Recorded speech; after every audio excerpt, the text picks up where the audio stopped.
time now for a look through the press with Diptyka Laurent, who joins me in the studio. Good to see you, Diptyka. So, Lebanon finally has a new president. Yeah, that's right. After 2 long years and multiple failed attempts, the country was finally able to elect a new leader yesterday, Joseph Aoun.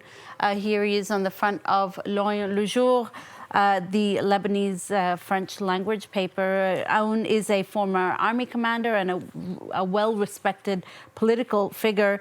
And the satisfaction and relief is palpable in the papers. It's a return of the state, says L'Orient Le Jour, with this picture here you see of the presidential seat literally being filled finally. The editor of the French language Lebanese daily is cautiously optimistic. But if you look inside the paper's edition today, it also does look at how the parliament was able to do in 2 hours what it was unable to do in 2 years. Obviously, circumstances are quite different this time around, with a significantly weakened Hezbollah, which has also helped fast-track this process. This is from Anaha. This is a Lebanese language, another Lebanese daily, but an Arabic language daily, also focusing on Joseph Aoun, hailing the return of the state, but also noting that there are many challenges that lay ahead for him moving forward, including, firstly, to name a government, and that is no easy feat. And this is something that Al-Aqba actually picks up on. Al-Aqba is a pro-Hezbollah paper that really seeks to play down Aoun's victory, calling him a president without a coalition, and noting that Lebanon's deeply divisive political fractures are the reason it has been unable to elect a leader in the last 2 years.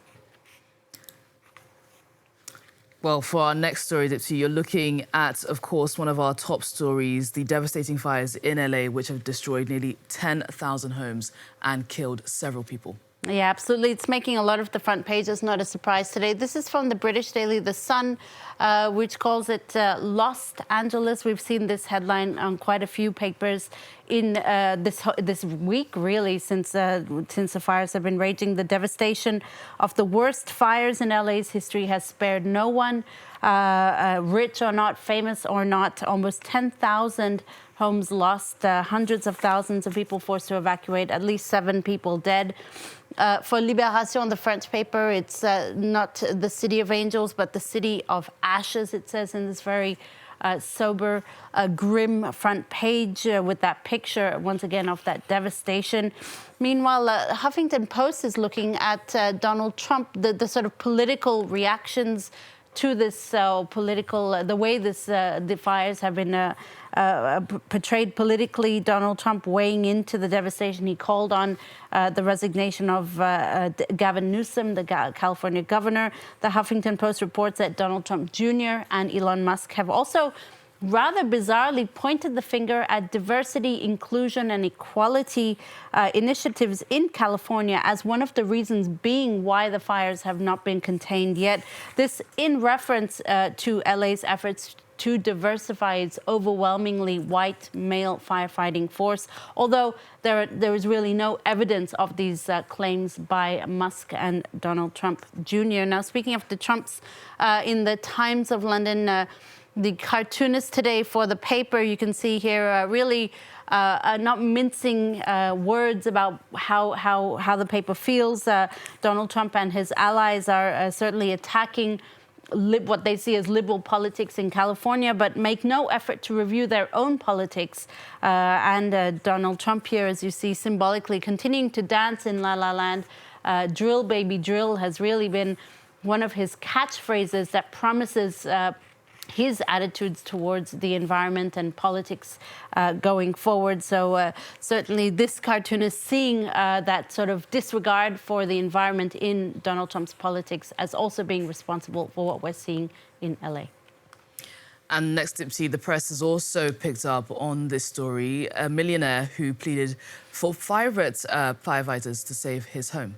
Yeah, it caused quite a bit of scandal. It's been picked up by the Daily Beast, actually. This LA businessman and millionaire Keith Wasserman wrote on the social media platform X that he was willing to pay private firefighters to save his Pacific Palisades home. He said he wanted to save homes, plural, in a later post, seeking to clarify what he initially meant.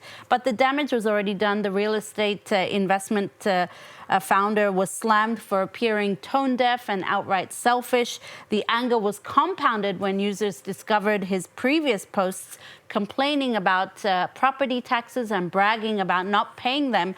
These are the very taxes that are, of course, used to fund the LA firefighting service.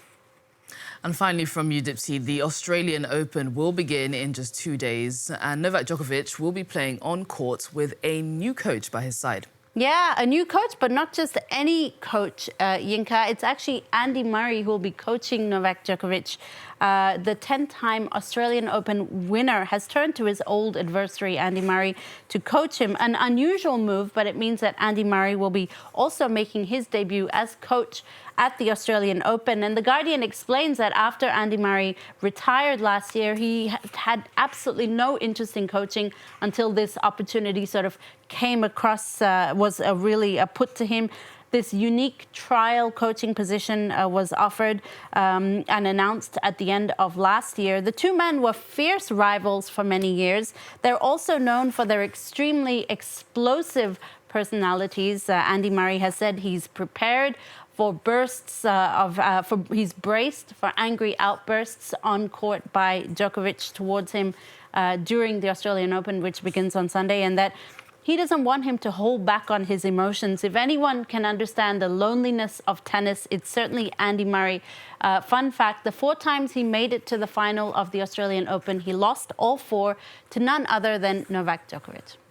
Wow, what a combination. Dipsy, thanks so much for that. There's Dipsy Laurent there with a look at the daily papers.